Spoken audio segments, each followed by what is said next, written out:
ఇప్పుడు మనము మహారాష్ట్రలోని నాసిక్ సిటీలో ఉన్నాము. ఇక్కడి నుంచి 8 కిలోమీటర్ల దూరంలో ఉన్న పంచవటికి వెళ్తున్నాము. దశరథ మహారాజు ఆజ్ఞ మేరకు వనవాసానికి వెళ్ళడానికి నిశ్చయించుకున్న శ్రీరామచంద్రమూర్తి, సీతాదేవి, లక్ష్మణస్వామి గోదావరి నదీ తీరాన చేరుకున్న ప్రాంతం. శ్రీరాముడు, సీతాదేవి వనవాస సమయంలో నివసించడానికి నిర్మించుకున్న పర్ణశాల ఇదే. దీన్ని సీతా కుటీర్ అని కూడా ఇక్కడ పిలుస్తారు.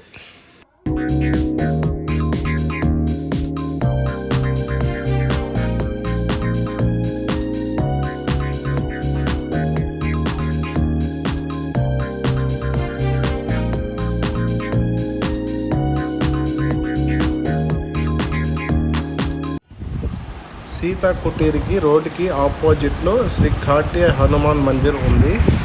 ఇదే ఆ మందిర్.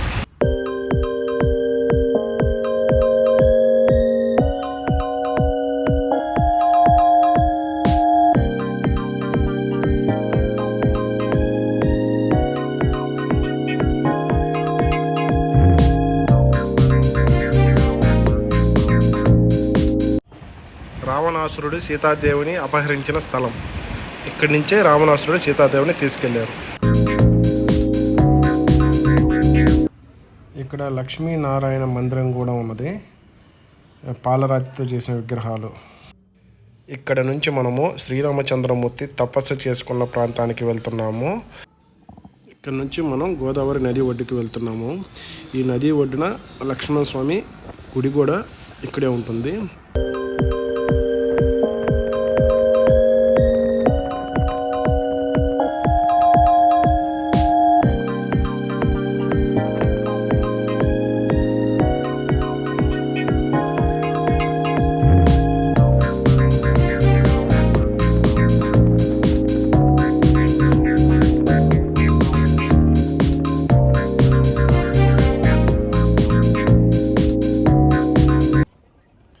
ఇక్కడ లక్ష్మణ స్వామికి కూడా మందిరం ఉంది.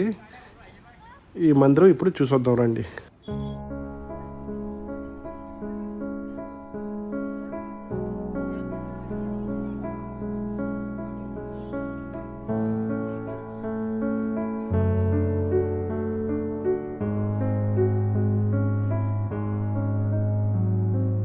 శ్రీరామచంద్రుని మోహించి వచ్చిన శూర్పణఖ ముక్కు చెవులు కోసిన లక్ష్మణస్వామి దృశ్యాలు ఇక్కడ చూడవచ్చు మనం.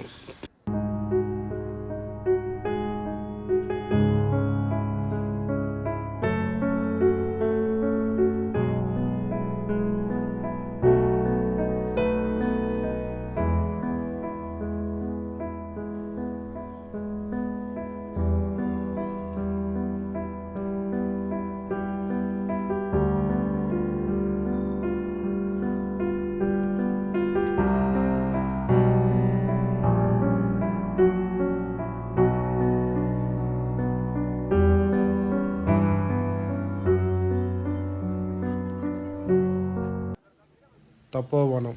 శ్రీరామచంద్రమూర్తి గోదావరి నది ఒడ్డున తపస్సు చేసుకున్న ప్రాంతం ఇది. ఈ ప్రాంతంలో గోదావరి నది, కపిల తీర్థం 2 నదులు సంగమించిన ప్రాంతం ఇక్కడే ఉంది. ఇక్కడ సీతాదేవి కూడా స్నానమాచరించే స్థలమని కూడా చెప్తారు. ఇదిగోండి కుడి చేతి వైపు నుంచి వచ్చే ప్రవాహమే గోదావరి నది. ఇది త్రయంబకేశ్వరం నుంచి పుట్టి ప్రవహిస్తూ వస్తుంది. ఎడమ చేతి వైపు ప్రవహించేదే కపిల తీర్థం.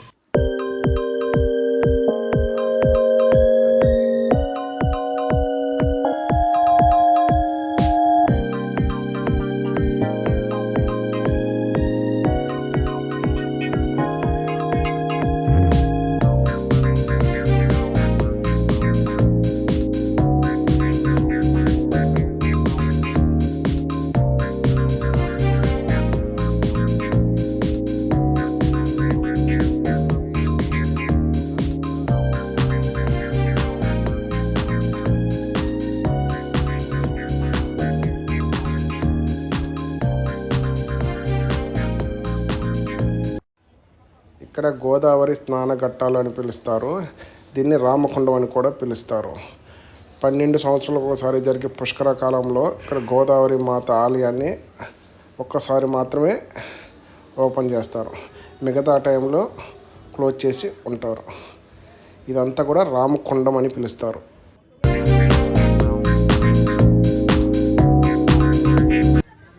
రామకొండంకు ఎదురుగా కొండపైన కపిలేశ్వర స్వామి ఆలయం ఉన్నది.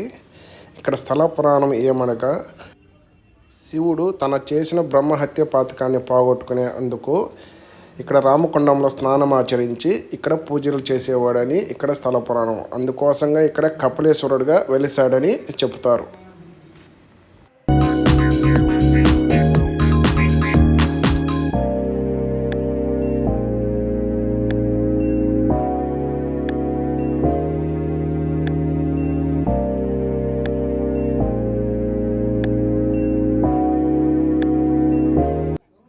ఇక్కడ నుంచి మనం ఇప్పుడు కాలారాం ఆలయానికి వెళ్తున్నాము. ఈ కాలారాం ఆలయం శ్రీరాముని వనవాస సమయంలో కొంతకాలం శ్రీరాముని వారు ఇక్కడ నివసించారని చెబుతుంటారు. ఈశ్వర రంగారావు బడేకర్ అనే రాజుకు శ్రీరాముల వారు స్వప్నంలో కనిపించి ఇక్కడ నాకు ఒక ఆలయాన్ని నిర్మించు అని చెప్పగా ఇక్కడ శ్రీరాముడికి మహారాష్ట్ర శైలిలో ఒక ఆలయాన్ని నిర్మించాడు. ఇక్కడ శ్రీరాముల వారి విగ్రహం తెల్లని పాలరాతితో చేయబడి ఉంటుంది.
ఇప్పుడు మనం కాలారాం టెంపుల్ నుంచి సీతాగుహ దగ్గరికి వెళ్తున్నాము.